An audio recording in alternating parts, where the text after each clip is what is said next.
विरोधकांवर हक्कभंग आणि अब्रूनुकसानीचा दावा दाखल करणार, राऊतांचे आरोप फेटाळत मंत्री जयकुमार गोरे यांचा खुलाशासहित इशारा।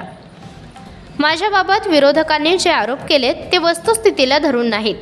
विरोधक ज्या प्रकरणावरून माझ्यावर आरोप करतायत त्या कोर्टाने माझी निर्दोष मुक्तता केली आहे। देशात सर्वोच्च व्यवस्था ही न्याय व्यवस्था आहे, त्यामुळे विरोधक काय म्हणतात याला गांभीर्याने घेण्याची गरज नाही। विरोधकांनी वस्तुस्थिती माहिती करून घ्यावी। ज्यांनी माझ्यावर आरोप केले त्यांच्यावर हक्कभंग आणि अब्रूनुकसानीचा दावा दाखल करणार असल्याचा इशारा मंत्री जयकुमार गोरे यांनी विरोधकांना दिला आहे। विरोधी पक्षाकडून तुमच्या राजीनाम्याची मागणी केली जाते, एका महिलेसंदर्भात गंभीर आरोप तुमच्यावरती केले गेले। मुळातच 2017 साली एक गुन्हा दाखल झाला होता। 2017 साली माझ्या विधान परिषदेची निवडणूक झाली आणि त्यानंतर पुन्हा मसवड नगरपालिकेची निवडणूक होती। त्या निवडणुकीच्या पार्श्वभूमीवर 2 दिवस अगोदर एक माझा गुन्हा दाखल झाला होता आणि तो दाखल झालेला गुन्हा 2017 नंतर आत्तापर्यंत 2019 साली तो ट्रायल चाललं आणि त्याचा निकाल लागला। निकाल लागल्यानंतर मला वाटतं निकालाची प्रत माझ्यासोबत आहे आणि निकालामध्ये कोर्टानं मला निर्दोष मुक्त केलेलं आहे आणि जप्त केलेला मुद्देमाल बाकी मोबाईल जे आहे तो नष्ट करण्याचे आदेश कोर्टानं त्याच वेळी दिलेले आहे। मला वाटते 2000 सुटलेला नाही असं त्या महिलेचं म्हणणं आहे। तुम्ही माफी मागितली त्यांच्या हात जोडून आणि तुम्ही त्यांना नागडे फोटो पाठवलेत की नाही, हे खरं आहे की खोटं आहे? तुषारजी, तुम्हाला खूप गडबड आहे। मी उत्तर देतोय, नंतर प्रश्न विचारा तुम्ही। तुमच्या प्रश्नाला उत्तर तुमच्या प्रश्नाला मी नाही सांगत आहे, कोर्ट सांगते। कोर्टाचे आदेश ज्याप्रमाणे आहेत की कोर्टानं निर्दोष मुक्तता केलेली आहे।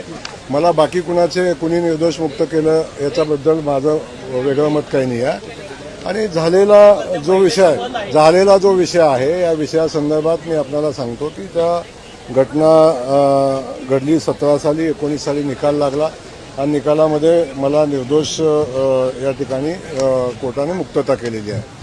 मला वाटते या देशात लोकशाही आहे। लोकशाहीमध्ये आपल्या सगळ्यांच्या समोर सर्वोच्च न्यायालय आहे आणि न्यायालयाने जे निकाल दिलेला आहे त्याला 6 वर्ष झालेली आहेत।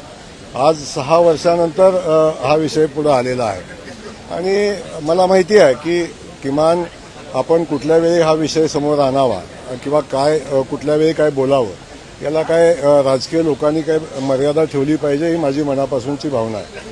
माझ्यासारखा एका सामान्य कुटुंबातला ज्या युवकानं ज्या वडिलांचं माझ्या 7 दिवसापूर्वी निधन झालं, 8 दिवसापूर्वी, मी काही भावनिक त्या विषयात करत नाही आहे, परंतु ज्या वडिलांनी माझ्यासाठी पर्यंत संघर्ष करून मला मोठा केला आणि वाढवला, इथंपर्यंत आणलं, त्यांच्या मृत्यूनंतर त्यांचा अस्थि विसर्जन सुद्धा करू दिलं नाही।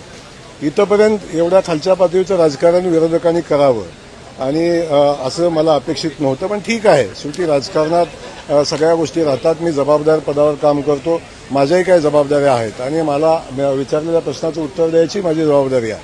त्यामुळे मी एवढंच सांगतो की या घटनेला कोर्टानं निकाल दिलेला आहे आणि या संदर्भात ज्यांनी माझ्यावर आरोप केलेला आहे त्या प्रत्येकावर मी हक्कभंगाचा प्रस्ताव आजच सभागृहामध्ये आणणार आहे। संबंधितांच्यावर मी माझ्या बदनामीच्या संदर्भात केलेलं काम आहे, त्या संदर्भात मी माझ्या बदनामीचा खटलाही दाखल करणार आहे, अब्रूनुकसान भरपाईचाही खटला दाखल करणार आहे आणि त्याच्यावर जी कारवाई मला अपेक्षित आहे ते मी करणार आहे। विषय सुरू होती, महिला निर्दोष मुक्त केल्यानंतर सुद्धा तुम्ही आता शिक्षा ऐकल्यानंतर त्या महिलेला त्रास सध्या देतात असा थेट आरोप संजय राऊतांनी केला। माझं म्हणणं हेच आहे की जयकुमार गोरेंनी त्रास दिला किंवा नाही दिला या संदर्भात पोलिसांनी चौकशी करावी। या संदर्भात जयकुमार गोरेनं काय केलं या संदर्भात चौकशी करावी। चौकशी करून जो कोण दोषी आहे, मी असेल तर माझ्यावर आणि कोण असेल तर त्याच्यावर, आणि जे काही खोटे कुभांड रचतायत, जे खोटे या भानगडी करतायत त्यांच्यावर जे करतायत त्यांच्यावर कारवाई करणं अपेक्षित आहे, कारवाई करावी। मी तेच सांगतो की कोर्टानं निर्दोष मुक्तता केलेली आहे। मी कुठलेही फोटो पाठवले नाहीत आणि कोर्टापेक्षा मला वाटतं तुम्ही पण फार मोठे नाही आहे असं माझं म्हणणं आहे। त्यामुळे माझं म्हणणं एवढंच आहे, वाचली अवस्थेत फोटो पाठवले ते सगळं वर्णन आहे कोर्टाच्या याच्यामध्ये. त्यामुळं माझं याच्यापेक्षा वेगळं काही म्हणणं नाही. मी आपल्याला जे म्हणणं सांगितलंय ते ऑन रेकॉर्ड आहे आणि या संदर्भात ज्या लोकांनी माझ्यावर अशा पद्धतीचे आरोप केलेले आहेत त्यांच्यावर मी हक्कभंग आणणार आणि त्यांच्यावर मी अब्रू नुकसानीचा दावा दाखल करणार. सर हिंदी में बताइए आपके एलिगेशन परिसरामध्ये मला या संदर्भात माहिती नाही. मला तुमच्याकडून माहिती मिळालेली आहे. माझं तर म्हणणं आहे की असं काय घडलं असेल तर जो कोणी घडला असेल त्याच्यावर कारवाई केली पाहिजे. ज्यांनी कोणी केलं असेल कोर्टाचा जे संदर्भ देत आहे सर माझा महत्वाचा प्रश्न तुम्ही माफी प्रश्न मागितली असा त्या आहे की महिलेची कोर्टात कुठेतरी तुम्हाला एकूण नैतिकतेच्या जोरावर पाय उतार व्हावं अशा प्रकारचं विधान जे आहे ते विरोधी पक्ष देखील करताना दिसत आहेत. याकडे कशा प्रकारे मला एक कळत नाही की जी या देशाची सर्वोच्च व्यवस्था न्यायव्यवस्था आहे आणि न्यायव्यवस्थेने जेव्हा मला निर्दोष मुक्त केलेलं आहे तेव्हा बाकी कुठल्या गोष्टीला किती महत्व राहतं आणि विरोधक काय म्हणतात मला वाटतं याला गांभीर्याने घ्यायचं काही कारण नाही. कारण तुम्ही कोण विरोधक आहेत त्यांनी वस्तुस्थिती माहिती घेतली का परिस्थिती बघितली का या संदर्भात त्यांच्याशी चर्चा करावी आपण आणि मग त्याचं उत्तर द्यावं. माझं म्हणणं काय आहे की बाकी सगळ्या गोष्टी बाजूला ठेवण्यापेक्षा चर्चा करण्यापेक्षा त्यांनी वस्तुस्थिती माहिती घ्यावी.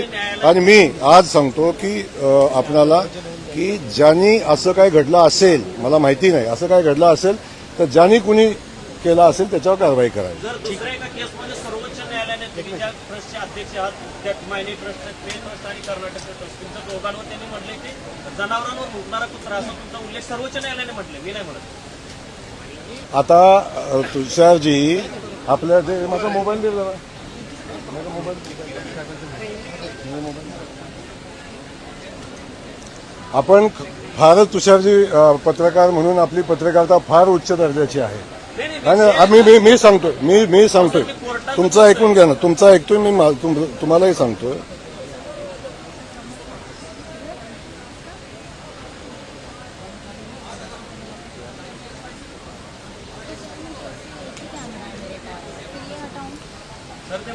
आता हे बातम्या आहेत. एक पत्रकारिता म्हणून आपण सगळेजण पत्रकार आहात.